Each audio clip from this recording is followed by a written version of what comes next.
Okay, welcome to the Thursday, February 15th chat. I have two residents who have requested to speak. I may have missed, so I have Judith Kahn and Paul Hardiman. If I've missed anyone else, please send me a note in the chat, and I'll call on you before we leave that grouping. So first, Judith Kahn.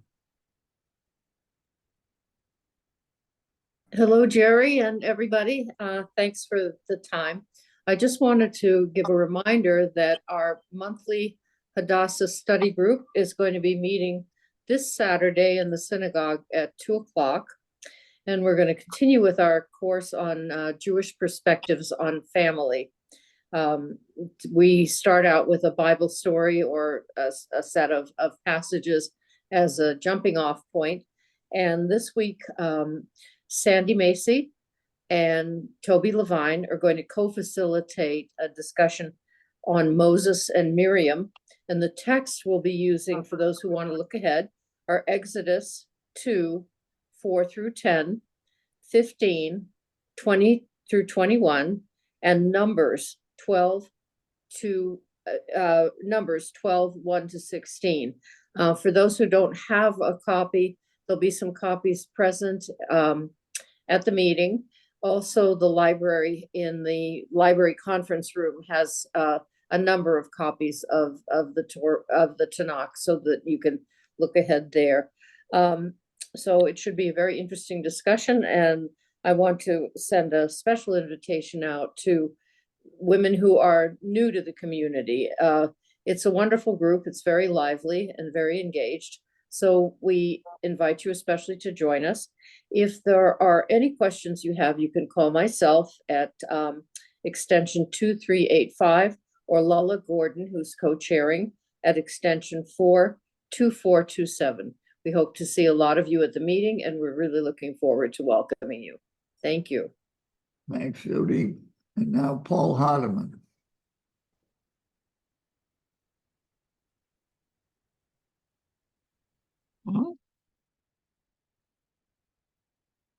Year it is and what season it is, and Jerry knows this from past experience, but it is the Newbridge Scholarship Fund raffle season, and we are about to commence 4 weeks of fun and entertainment, all to the benefit of our employees and presumably a little bit of our personal enjoyment.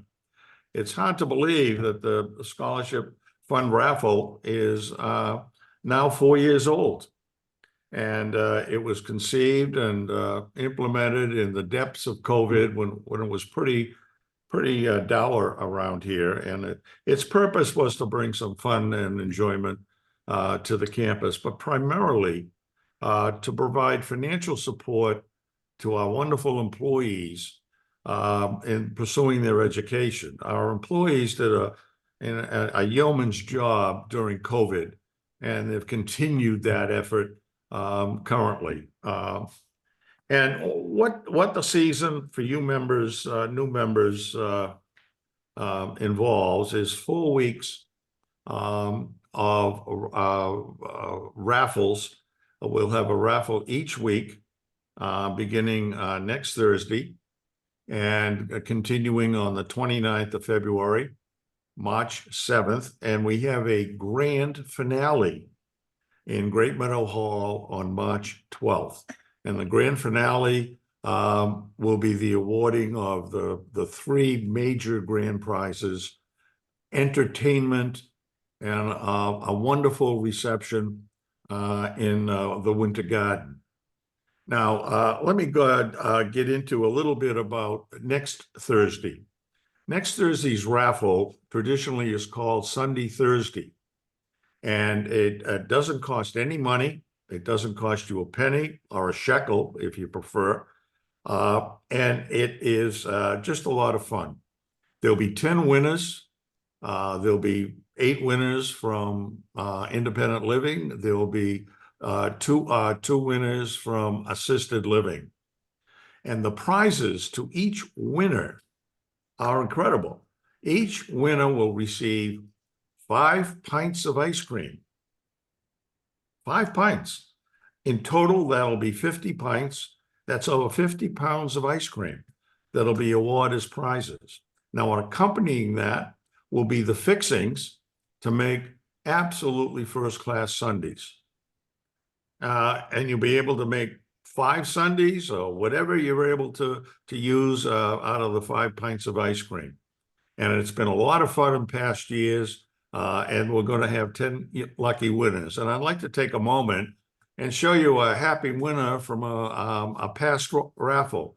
And this is a bag that she received of all the fixings, sprinkles and chocolate chips and etc. to make terrific sundaes. The ice cream you have to pick up for obvious reasons so it doesn't melt. But look at her excitement and enjoyment.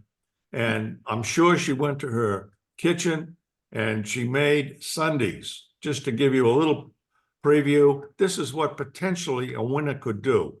And if they're very, very ambitious, and this is my favorite, they can make a casserole sundae.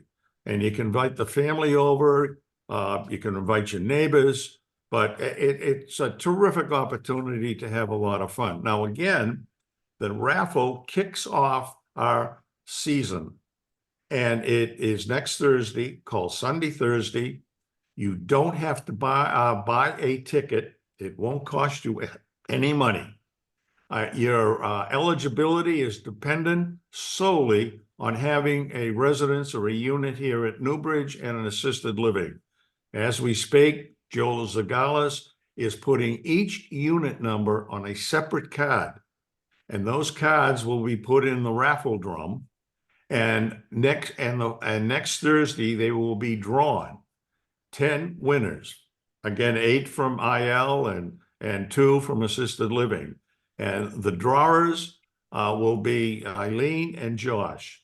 And they were the individuals that contributed these wonderful 10 prizes. They and along with the culinary staff, which we greatly appreciate. So next week kicks off the raffle. Please come to the community meeting next week. And I notice we only have 89 people today, and I find that pretty disappointing. So I'd like you to go out after this session, talk to your friends, talk to your neighbors, make sure they tune in next Thursday to the community meeting, because they are eligible and could win 5 pints of ice cream and all the trimmings to make great sundaes. Now, in the 3 following weeks, we'll have 3 more raffles on the 29th and the March 7th, and culminating in the grand prize raffle on March 12th. And we're going to have some great prizes. All told, there'll be 19 additional prizes to the 10 winners in the Sunday, Thursday. But we have this year, the grand prizes will be as in past years. The 3rd grand prize will be a $500 rental credit. Imagine that. And then the 2nd grand prize will be a $1,500 rental credit. And the grand prize will be a $3,000 rental credit. That's $5,000 in total prizes.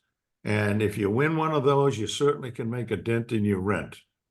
Now, this year, we've introduced another concept that's really, I think, very, very unique.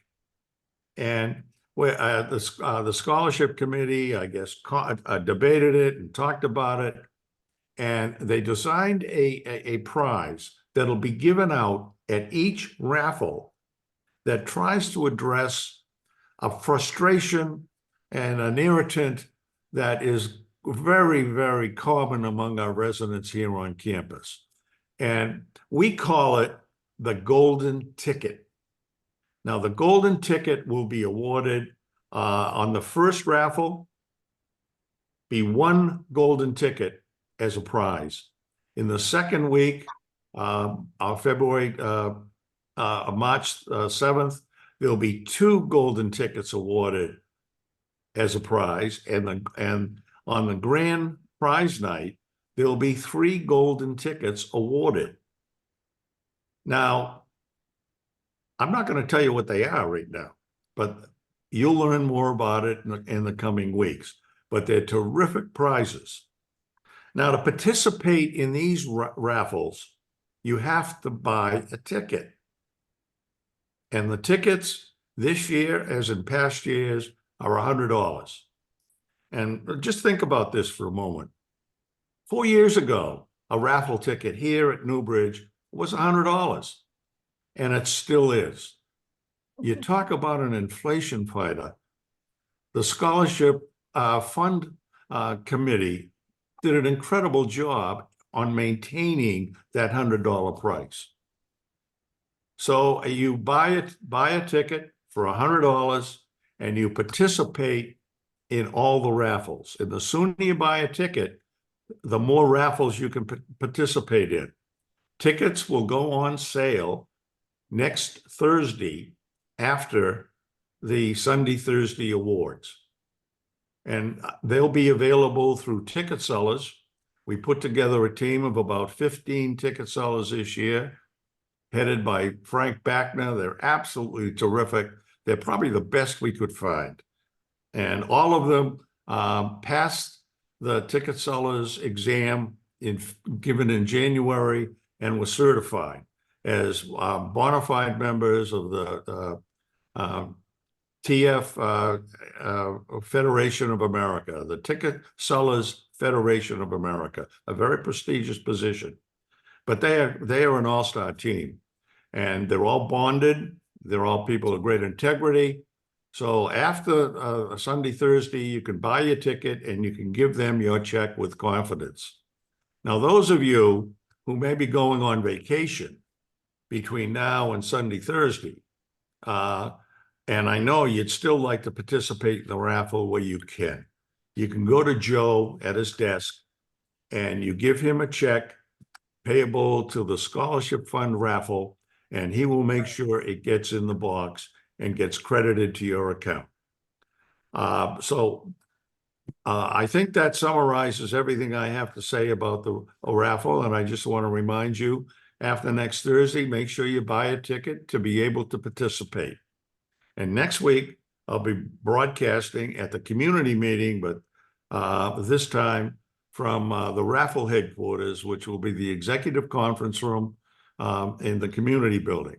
And at that meeting, we will be drawing the 10 lucky winners on Sunday, Thursday. Look forward to seeing you there. And please talk to your neighbors. Let's get more people to tune in. Thank you, Jerry. Thank you, Paul. We have another announcement. Barbara Oken, go ahead. Thank you.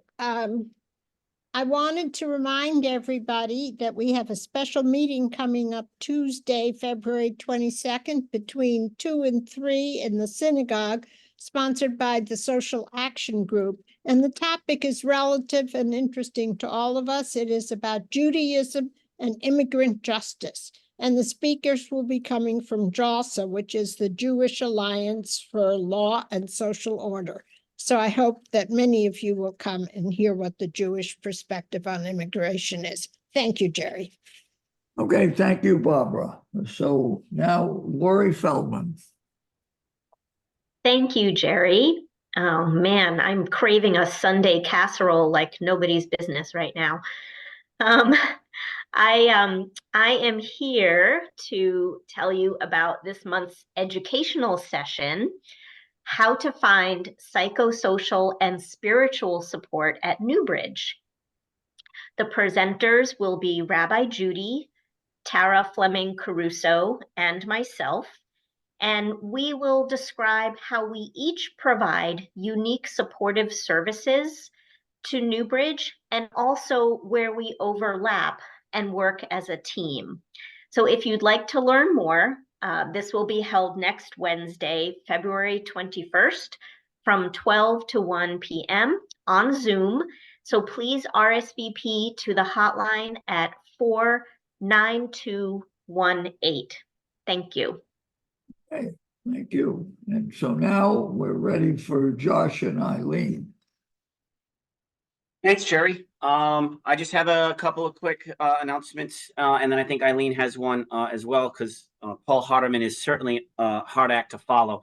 And I just want to thank, working with the scholarship committee is wonderful. Many of our employees in the dining department take advantage of this wonderful program that the community so generously contributes to. So thank you, and it's a pleasure working with them. And we're excited to present and contribute and talk about those raffle items. So thank you, Paul. Just a couple of quick upcoming events that I'll mention here. And as always, I just like to plug in that on the dining website, which is available through the website or even Touchtown, there is an upcoming events page that lists all of the upcoming dining events. So we have the Winter Garden Brunch coming up on the 24th, Saturday from 11 a.m. to 1 p.m. Reservations are required, so you can call the reservation line at 49100. And again, that information is also on the dining website. And then you'll see the flyer going out in the dining communications and on the dining website about the upcoming next wind down. Another trip is planned. So that will be on Monday, the 26th. And again, that information will go out in the dining communications tomorrow and loaded on the website. That's all for me, Jerry. I do believe Eileen had one thing that she wanted to mention that is upcoming as well. Go ahead, Eileen. Hi, everybody. I just want to mention that we have new hours for our breakfast over in Meadowview in assisted living. We are doing Tuesday through Saturday, 8:30 a.m. to 10 a.m. For breakfast over in our assisted living in the restaurant Meadowview. We have our waffle Thursdays, which have been very popular.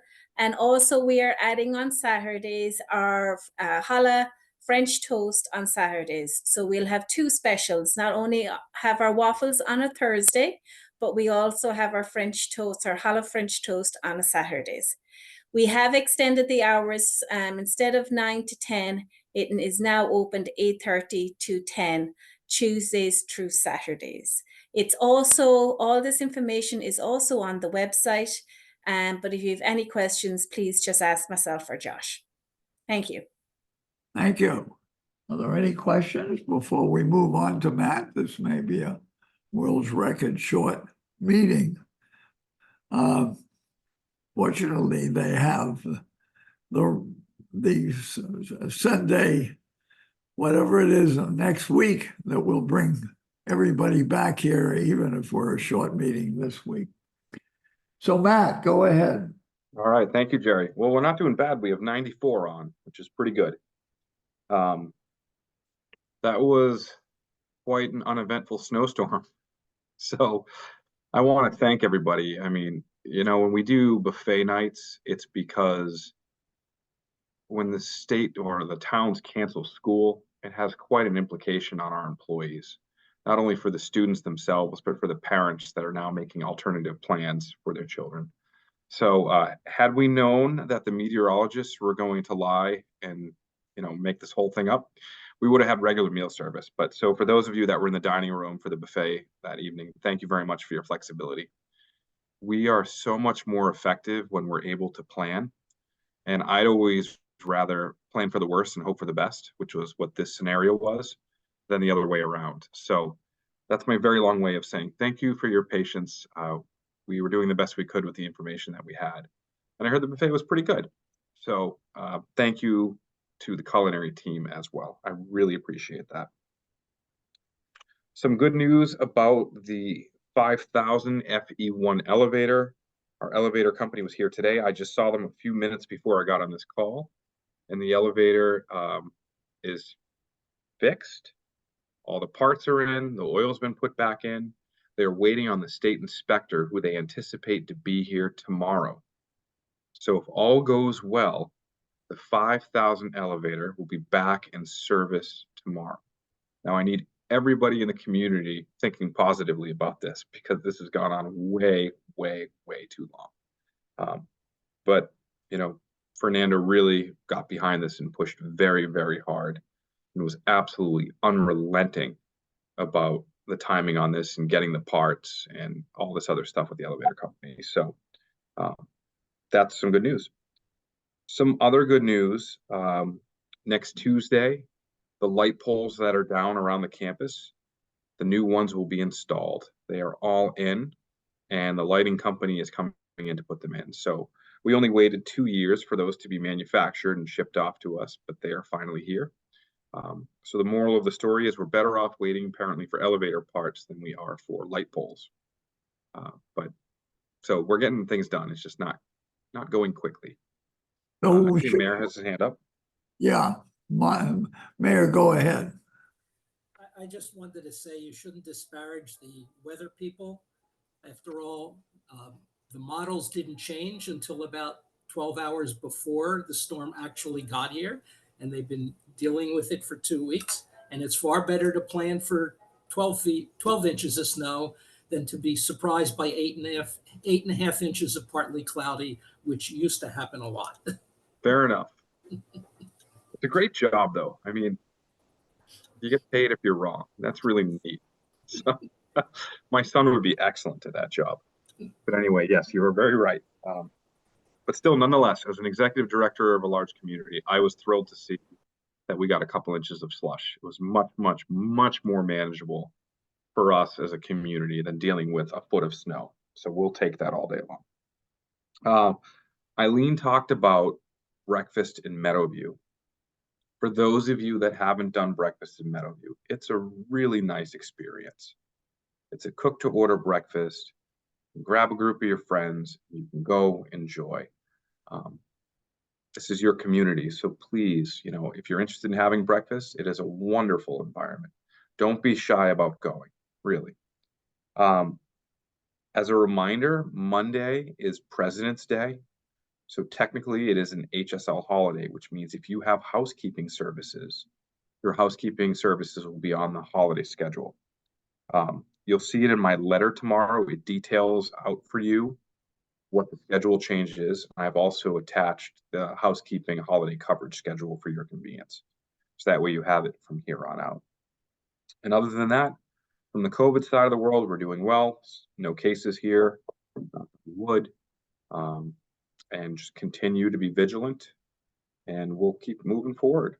But other than that, I mean, a lot of time was spent preparing for a snowstorm that didn't happen, and otherwise getting this elevator back up and running. So hopefully by end of day tomorrow, you'll all get a voice friend that says the 5,000 elevator is back in service. With that, I'd be happy to take any questions, Jerry. Larry Crone. Yeah, Matt, how are you doing? Oh, Larry, thanks for asking. I'm absolutely fine. I think most of you know that I had COVID last week. For me, it was like a very mild cold. I had a headache, I had a cough and a sore throat. And then it was the oddest thing because it was like somebody flipped a light switch and it was gone.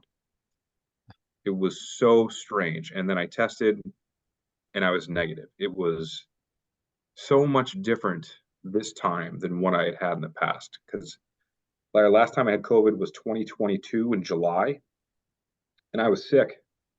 I really felt terrible, like I had the flu. But this time, I was taking care of the boys. I was working. This was much different, and I don't know whether it's the vaccinations or the fact that I've had it in the past or the strain has evolved. I don't know. Thanks. Any other questions? Any other announcements? Okay, we'll see you next week. Don't forget the ice cream raffle. Thank you, Jerry. Take care, everyone. Thank you. Bye-bye.